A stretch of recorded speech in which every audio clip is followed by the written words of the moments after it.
Our next piece is the Aka elephant mask, and this is from the Bamileke peoples, which is spelled Bamileke, which would be in modern day Cameroon or the western grassland regions in Africa. And it also dates from the 19th to the 20th century. And it is made out of wood with woven raffia cloth and a lot of beads. Those are the two images, and again, you can see these at the Brooklyn Museum. And this is worn during what's called the So, TSO, also known as the Elephant Dance, by members of a secret society known as the Kuosi. This elephant mask has a long beaded trunk and a hat made of rare red feathers from the tails of gray parrots. These materials display the wealth of the fawn, or Bamileke king, to his subjects and also to recently conquered enemies. Fawn was considered divine and able to turn into different things.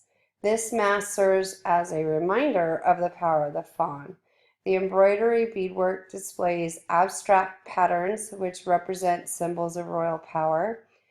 These remind the Bamileke people of the king's divinely ordained position as the head of their society and symbolize myths and fables shared by their community.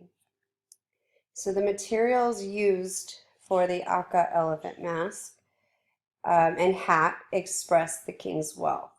The mask itself is composed of palm leaf fiber textile with glass beads adorning the long cloth panels that make up the mask's trunk. These beads, imported in limited quantities, were widely used among the Bamileke people as currency. In fact, the term Mbat Matang used to describe this mask can be translated as a thing of money. To use beads as decorations, the Bamileke mask maker first had to secure the sanction of the fawn, or the king.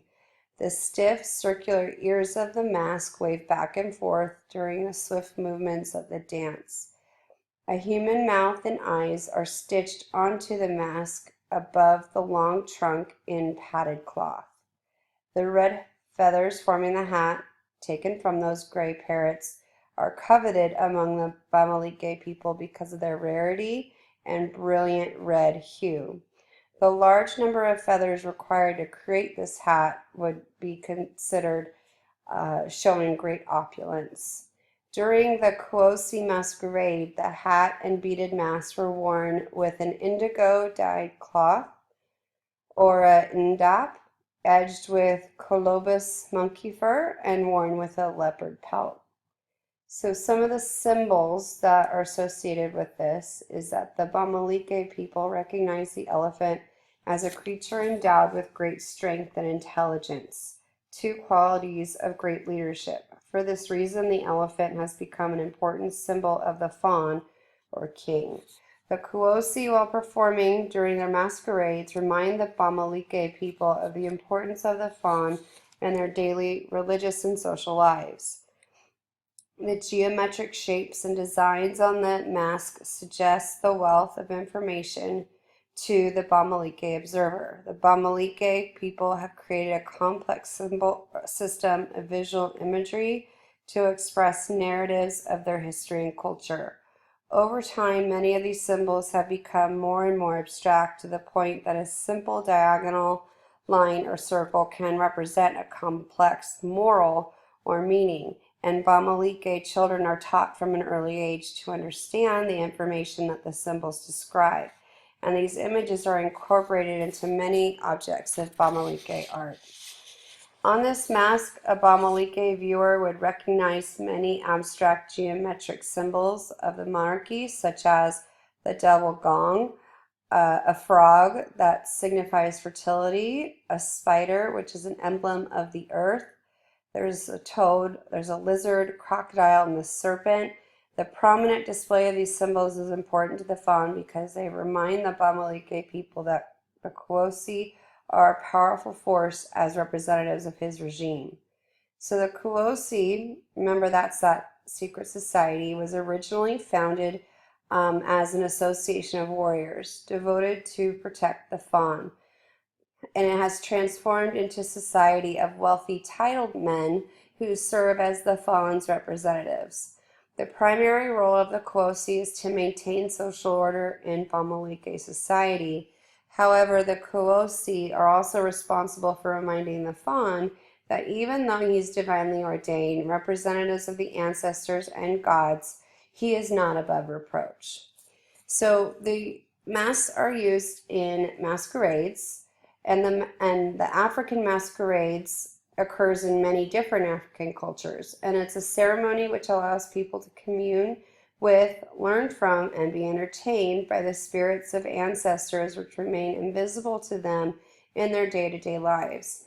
During the masquerade, males of a community, or in a few rare cases, females can do this too, they each don a mask representing a specific spirit. They dance in a way that allows the spirit to inhabit their bodies.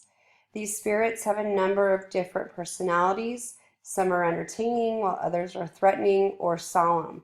Some are even silly, some are serious, and they are used to educate children. While wearing masks, men behave with the affect and demeanor of the masked spirit.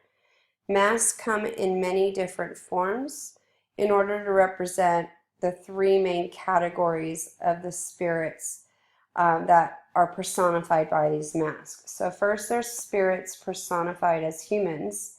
Masks which take the form of a human face are used for a variety of reasons. Some are used to conjure the spirits of the community's cultural heroes, while others are used to provide models of propriety and behavior for young girls, to teach young men about history and manhood at initiation ceremony, or to represent strangers and foreigners to a community. The second spirit that's personified are called composite beings. These spirits that are composite beings show both human and animal features. These masks imbue their wearers with positive qualities of both human and animals. So this Bamileke elephant mask with its elephant-like trunk and ears and abstracted human mouth, nose, and eyes is an example of a composite being. Then they have masks that are spirits personified as animals. Masks that would represent animals are meant to imbue the wearer with their positive attributes of the animals represented. Because masks are made of perishable organic materials like wood, fur, and feathers, most masks which have survived from the 19th or 20th century are damaged beyond repair, and so craftsmen create replicas of them, and the spirit of the discarded mask is supposed to find home in the new replacement. So the Bamileke people of the Cameroon grasslands, numbered in the nearly 700,000, are made up of a collection of many small kingdoms, each ruled by a fawn or king. To the Bamileke, the fawn is the representative of their ancestors and gods, and he is endowed with his political power by the supreme being.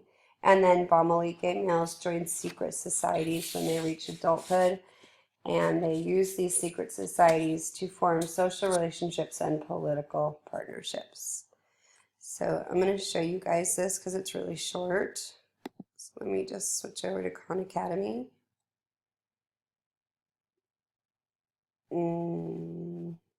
Let's try again.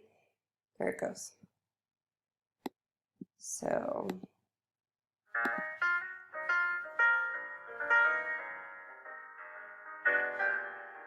we're in the Brooklyn Museum looking at this magnificent beaded mask. This mask is covered in beads. It was danced by the members of the Elephant Society, the Kwosi Society, in the Bamileke Kingdom of Cameroon. Cameroon is a country in Central Africa, but we're seeing this object hermetically sealed within plexiglass in a museum, completely divorced from the way that it would have been used and understood in its original context. This was a masquerade, which involved not just a mask, but a costume, performers, musicians, and attendants to bring this mask to life, to do what it was really supposed to do in terms of honoring the king and bringing about social harmony. So we should not be seeing it frozen, hung, as if it was just a piece of cloth. This object was obviously collected and has now a second life in this museum space. It's very hard for us to recontextualize its original use, but we know from photographs that the Bamileke Society would wear these with a red feather headdress, a leopard skin pelt, and a full body costume. The leopard and the elephant were symbols of rule and powerful symbols for the faun. The faun was a divine king who could transform into the elephant, and the leopard was thought to be an animal that could transform into a human. So we have that connection between divine rule and the essence of these powerful animals. So the Bamileke that would have worn this would have been court officials, title holders, warriors, people that held themselves great power, and in their association with the leopard and with the elephant would have expressed the power of the king, and in a sense the political stability of that hierarchical order. The Bamileke king, the faun, allowed this society, and only this one, to dance the elephant mask and to wear leopard skin. They were entrusted with these symbols of authority and power. The main form in this beaded piece is the isosceles triangle, which relates to the patterning on the body of the leopard. Highly stylized, though, as the entire mask is. It's dazzling, and it has a kind of optical quality that is full of energy and dynamism. And imagine when it's worn and danced and performed, it would be incredibly dynamic with all of these various materials and colors and shapes all brought together to suggest the power of that king. And in Cameroon today, the Bamileke still perform this ritual, now annually, but instead of warriors performing it, these are powerful members of the society.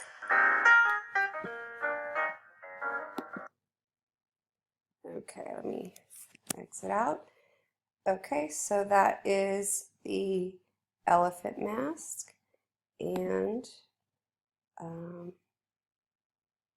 hope I didn't miss. Oh, there we go. There's the pause. I thought I might have messed it up, but I didn't. Okay, so that's for the elephant mask from the Kosi Society from the Bamileke peoples.